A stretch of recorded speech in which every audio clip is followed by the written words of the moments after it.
اور آپ صلی اللہ علیہ وسلم نے یہ جو دیدار کیا، اللہ کو دیکھا، یہ دراصل خواب کی حالت میں تھا، ان نگاہوں سے نہیں تھا جو نگاہیں اور آنکھیں ہمیں دنیا میں عطا کی گئی ہیں۔ یہ فرق ہمیشہ یاد رکھیے گا، یہ اللہ کا دیدار خواب کی حالت میں ہے، اور اللہ کو دیکھا تو اللہ ہی کو دیکھا ہے سب سے حسین شکل میں۔ اللہ تبارک و تعالیٰ کے تعلق سے خود نبی کریم صلی اللہ علیہ وسلم نے دوسری روایت کے اندر بیان کیا کہ ان اللہ جمیل یحب الجمال، اللہ بہت حسین، بہت خوبصورت ہے اور وہ خوبصورتی کو پسند کرتا ہے۔ تو اللہ انتہائی حسین و جمیل ہے، جس کا ہم اندازہ نہیں لگا سکتے۔ جب اس نے انسان اتنے حسین بنائے، مخلوقات اتنی پیاری بنائی، کائنات اتنی حسین بنائی، تو بنانے والا کتنا حسین و جمیل ہوگا اس کا ہم اندازہ نہیں لگا سکتے۔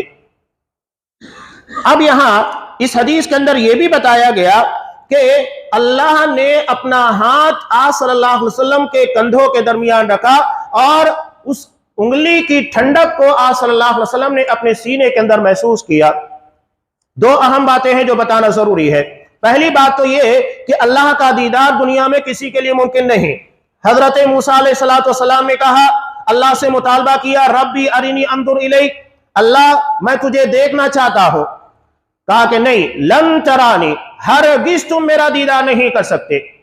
ہاں، جنت میں نبی کریم صلی اللہ علیہ وسلم نے ارشاد فرمایا، بخاری کی روایت، انکم سترون ربکم کما ترون ھذا القمر لا تضامون فی رؤیتہ، کہ یقیناً تم جنت میں اپنے رب کا ایسے ہی دیدار کرو گے جیسا کہ اس چاند کو دیکھ رہے جو 14ویں کا چاند ہے۔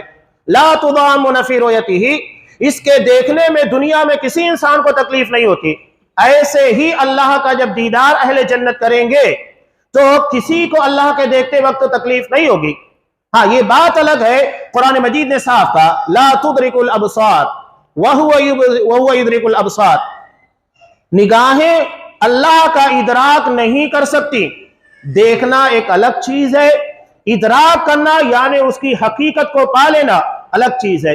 اللہ نے ادراک کی نفی کی ہے کہ اللہ کو دیکھنے کے بعد ایسا نہیں ہے کہ ہم اللہ کی ساری حقیقتوں کو سمجھ لے جائے، صرف دیدار ہوگا اور دیکھیں گے، لیکن حقیقت کا ادراک اللہ کے ذات کے تعلق سے کوئی نہیں کر سکتا۔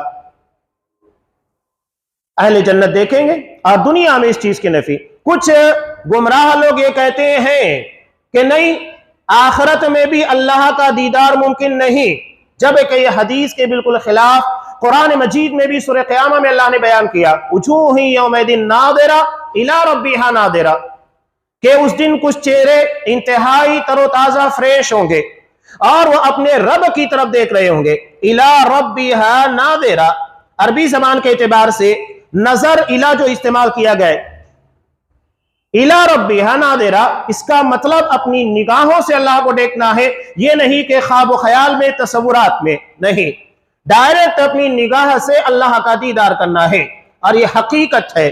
اہل جنت کے لیے تمام نعمتوں سے بڑھ کر یہ نعمت ہوگی کہ وہ جنت میں اللہ کا دیدار کریں گے، سب سے بڑی نعمت ہوگی۔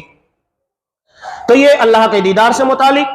اور معراج کے موقع پر بھی آپ صلی اللہ علیہ وسلم نے اللہ کا دیدار نہیں کیا۔ مسلم کی روایت میں آپ صلی اللہ علیہ وسلم سے جب سوال ہوا کہ کیا آپ نے اپنے رب کو معراج میں دیکھا، آپ نے صاف کہا، نور انا اراہ، کہ وہ نور ہے، میں اسے کیسے دیکھ سکتا ہوں۔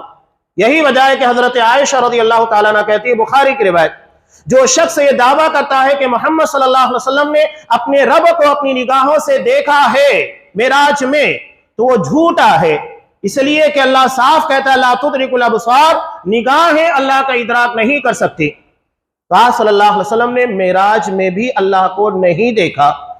بعض صوفیہ گمراہ لوگ اور جن کے بیانات سننے میں لوگوں کو کان میں لذت محسوس ہوتی ہے، سنتے ہیں کہ آپ آگے بڑھے اور سدرۃ المنتہا کو کراس کیا، اس کے بعد صرف وہی یہ وہی وحدت الوجود ہے کہ صرف ایک ہی ذات ہے، نعوذ باللہ، اور یہ تمام مخلوق اللہ تبارک و تعالیٰ کا کنبہ ہے۔ مجھے افسوس ہوتا ہے بہت سارے لوگ حدیثیں بیان کرتے سمجھتا بھی نہیں ہے۔